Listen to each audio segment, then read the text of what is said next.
Number 5 is to approve resolution honoring Andrea Sloan for her life of service to the people of Travis County.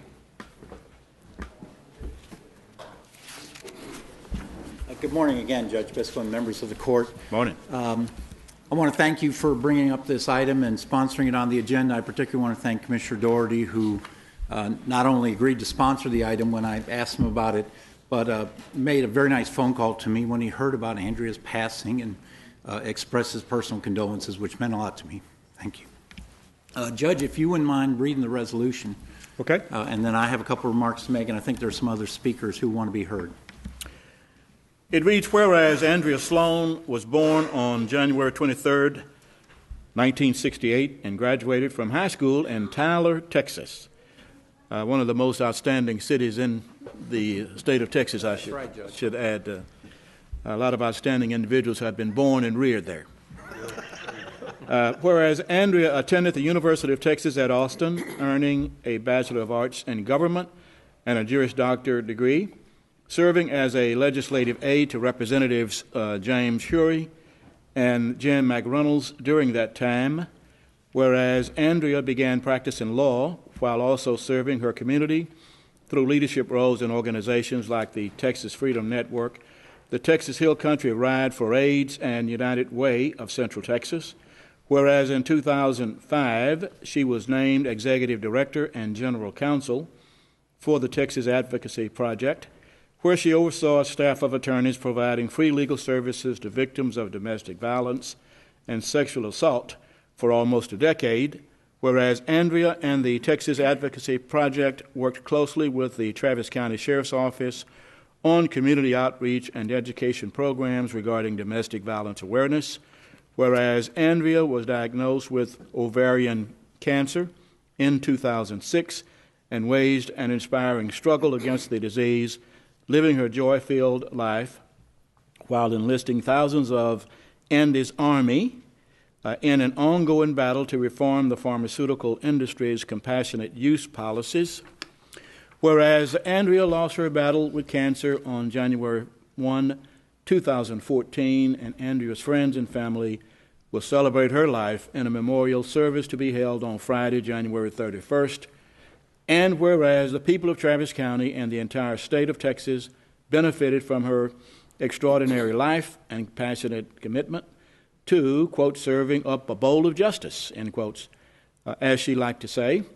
Now, therefore, be it resolved that the Travis County Commissioners Court honors the life and work of Andrea Sloan, and be it further resolved that the Travis County Commissioners Court requests this resolution be shared with her family as a token of its respect and an expression of its condolences. And I move approval. Second. Thank you, Judge. This is actually a very rare item for the court to have.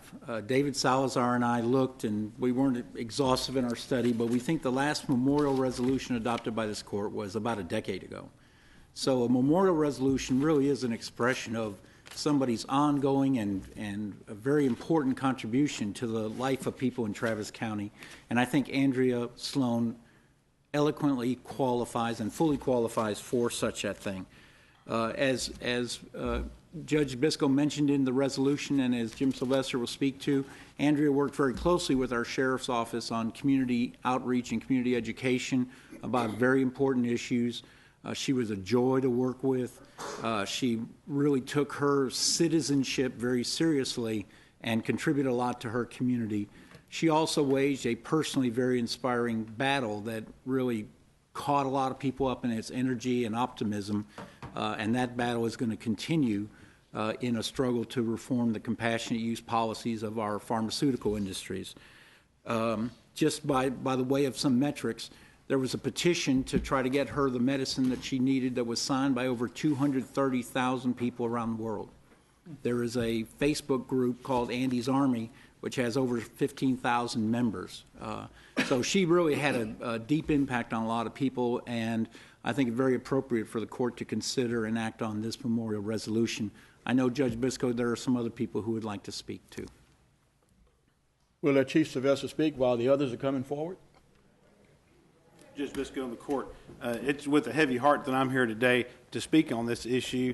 As a former member the board of directors for the Texas Advocacy Project. I was very fortunate to know Andy, and she had asked me about 6 years ago to be on the board of directors with her. And I know she was very compassionate and loving about her job, and her legacy is a statewide, well, obviously a worldwide legacy from what you just heard about Andy's Army. But on a personal note, here in the state of Texas in Travis County, her leadership through the Texas Advocacy Project had an impact on literally tens of thousands of women and children in the state of Texas. We'll never know Andy. We'll never know anything about her, but what she was able to do was change their lives for the better and get them out of a violent situation.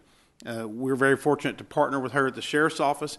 We implemented the the Handbags for Hope campaign, where we collect bags here in Travis County, and they send all the handbags and purses to the sheriff's office, and our inmates clean them up, put them back together. They put a label on the inside that like a hotline number for free legal services from the Texas Advocacy Project.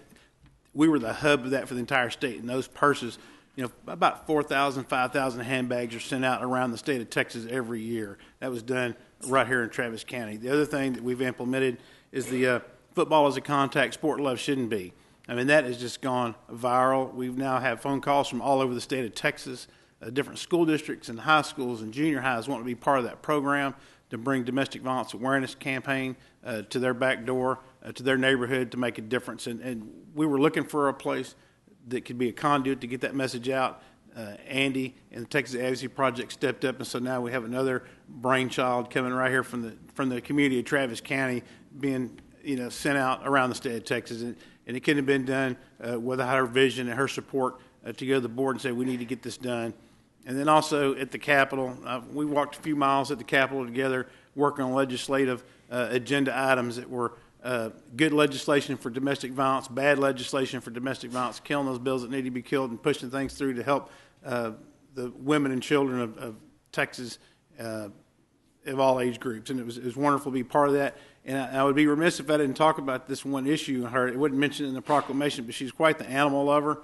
And every time a bill would come up about pro animals or pro something to help out, she would drag me, oh, come on, Chief, let's go. We got to go here to this hearing. We got to drop a card. We got to be in support of this piece of legislation to help animals.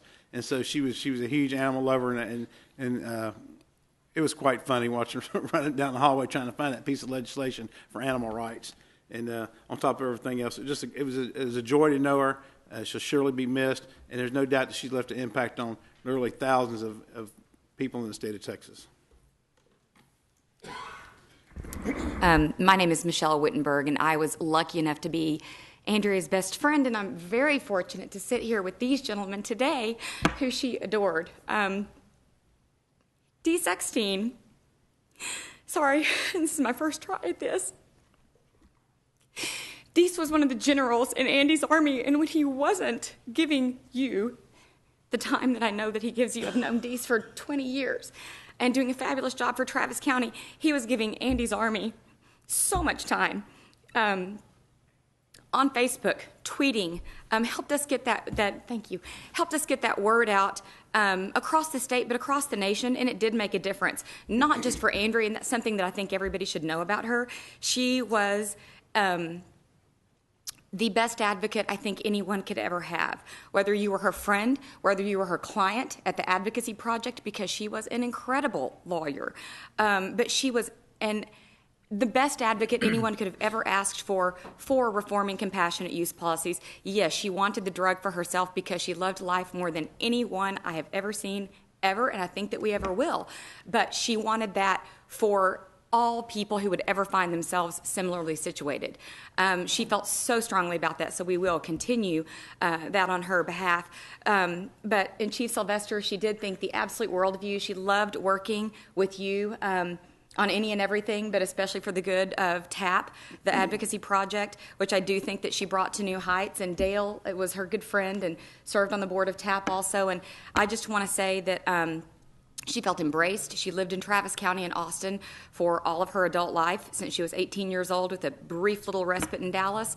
And though she spent her high school years in Tyler, she felt embraced by this community and by Travis County and the city of Austin.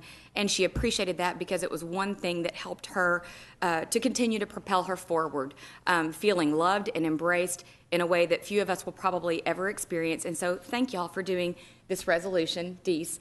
Really, really appreciate it. It means the world to her parents and to her sister and to all of her family and to all of us. Thank you. Thank you. Judge, I'll be brief. My name is Dale Lane, and it's hard to add anything to what has already been said. So, again, I will be brief and simply to say, Deese, such an incredible friend to Andrea.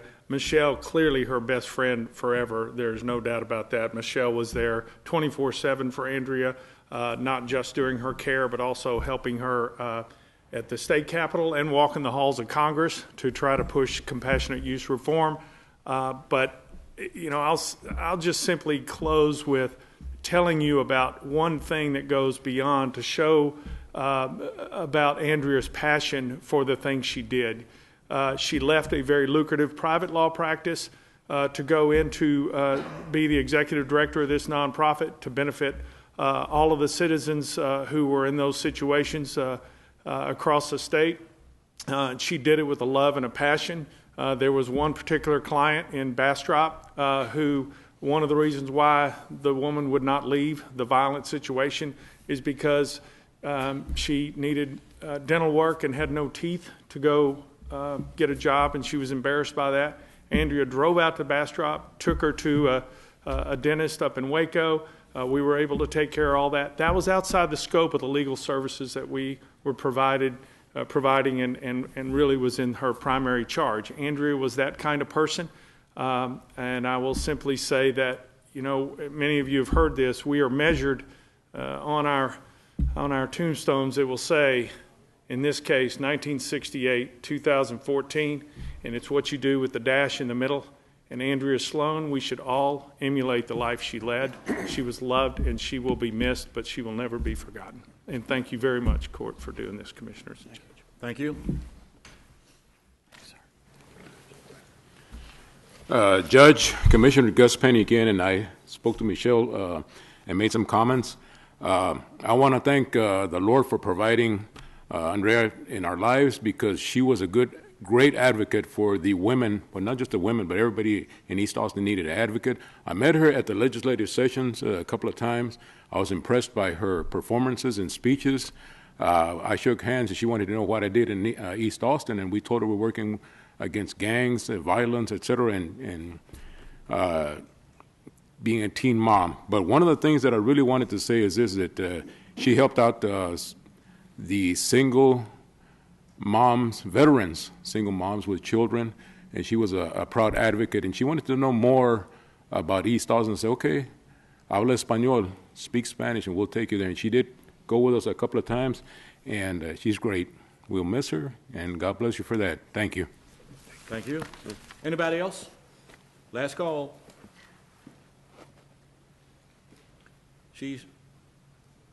Sounds like she was an outstanding individual. I didn't get to know her. I don't think I did. There was a memorial article in the Statesman a few days ago, right? Yes. With a picture and a lot of biographical information. Glad we had her. Okay. Thank y'all. All in favor? That passes by unanimous vote. And Deese, we did execute multiple copies. Good.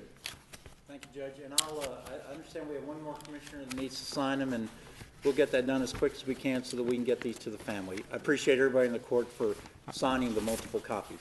I have written over her name, absent. Oh, okay.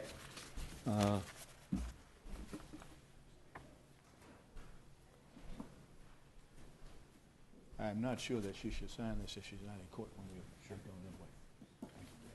This is one for me? One for the clerk. Clerk, yeah. The rest of them you? Okay. Thank you. Thanks, Deese. By the way, that memorial, for those interested, is where, Deese? It's out at Camp Lucy in Dripping Springs, and it is on Friday afternoon at 4:30 p.m. Okay. And I guess it's open to the public? Yes, sir. Okay. Thank you.